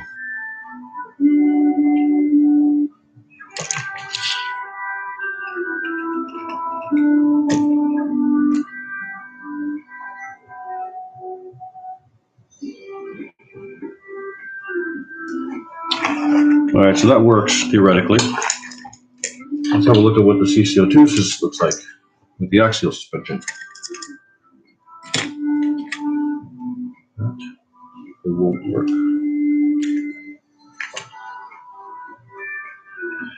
Okay, so that's screwed in like that.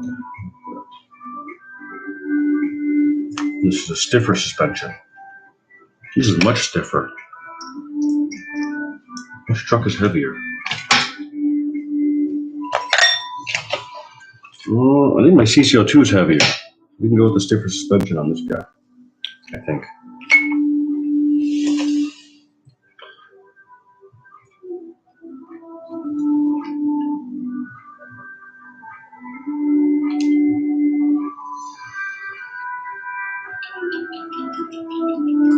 What if I don't like it? But I do like it. I like the feel. This is nice and soft too.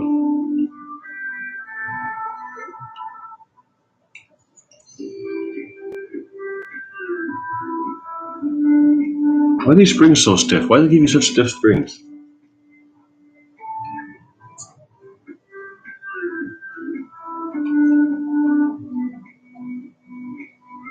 Yeah, I think these will be okay. All right, I'm gonna put this in. No more hesitation.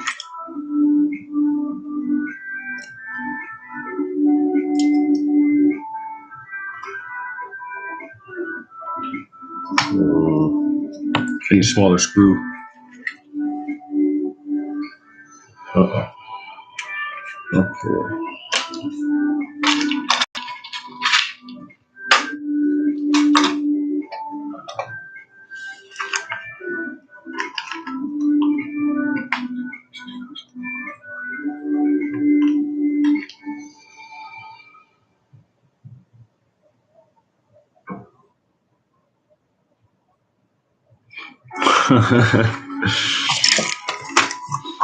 Yeah, I guess to me, a purist wouldn't be too happy with what I'm doing right now.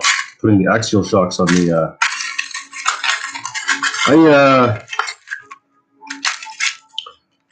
I like things original too, but it doesn't bother me if it's not original.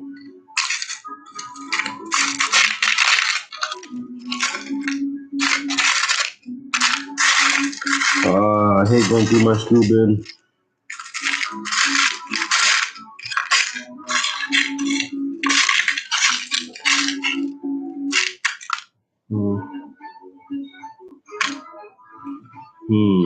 How am I gonna do this? Can I pop this ball out? They got a ball at the bottom eyelet here. We'll pop it out and see if I can use a regular ball. There we go. Popped it out. Looks like I can use a regular ball. I'm gonna grab a ball.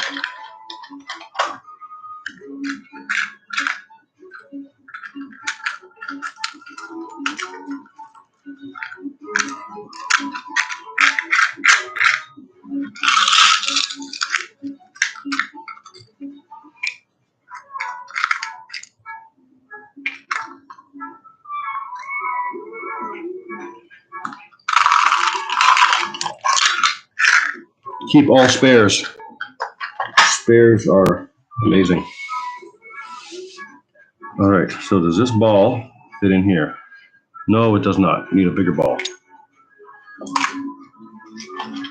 Do we have the bigger balls? Do we have big balls? Is this a big ball? I think it's a big ball. I see a big ball. Does this big ball go in here? I feel like it does not. So I cannot do that method. I have to shove this piece back in the eyelet. Go back to the original method. I'm a purist for shelfie cars. If I actually drive them, I don't really care. Yeah, same with me, TM. I guess like if it's on shelf and it's supposed to be that way, then that's a different story. But if I'm driving and having fun with it, it's whatever. That's what these are. Okay. So how am I going to put this on here now? I don't have much space to put a screw, do I? Let me see.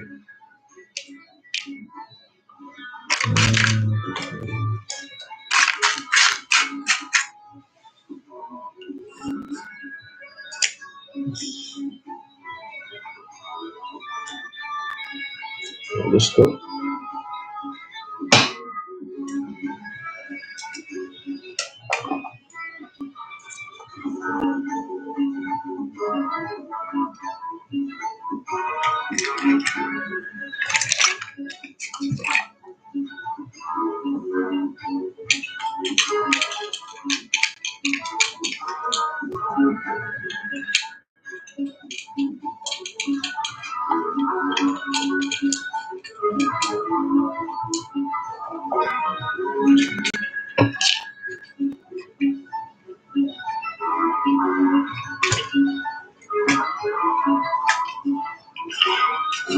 Okay. Nothing's bound up.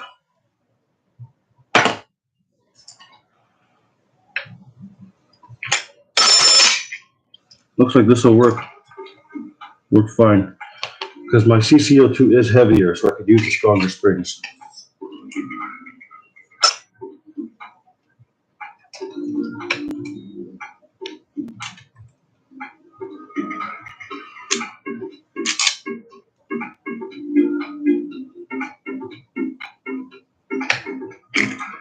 All right. Yeah, I'm going to continue this, doing all of these. Uh-oh. Uh-oh, that screw's not long enough. Always a problem.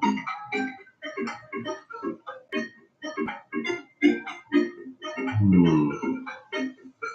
going to have to use a collar in here. I do have some collars.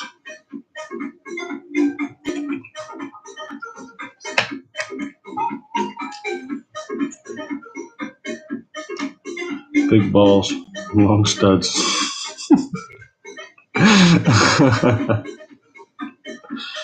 Also better if you intend to sell it, yes.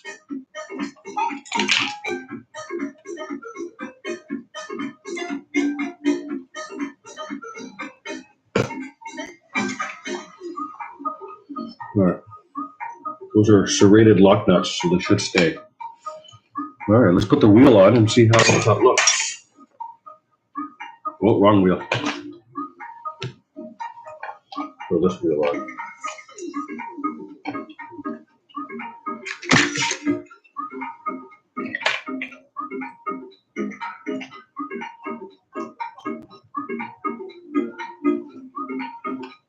Okay. It looks the same height. So what I do with this one, I'm making this one softer, essentially, is what I want to do. I couldn't just change the springs because they're different bores, different diameters. So now this will be softer, and I might actually like it. All right. I will continue with this conversion. But, hang on. I think I have to go film, guys. I have to go film the XV01. I'm going to go film the XV01 driving. Do I have any battery in my phone to film? Yeah, I've got some battery. I'm going to go film. All right, guys, I'm going to stop this because I'm going to go drive the rally car, the XV01, and I'm going to go film it. So, yeah. Abrupt interruption, stop of the live. Peace out, guys. Thanks for joining me for 2 whole hours. That's incredible of you guys to keep me company. I'm not gonna lie though, I might have done more if you guys weren't talking to me. I'm kidding. Come back. Bye, guys. Hope to see you again soon.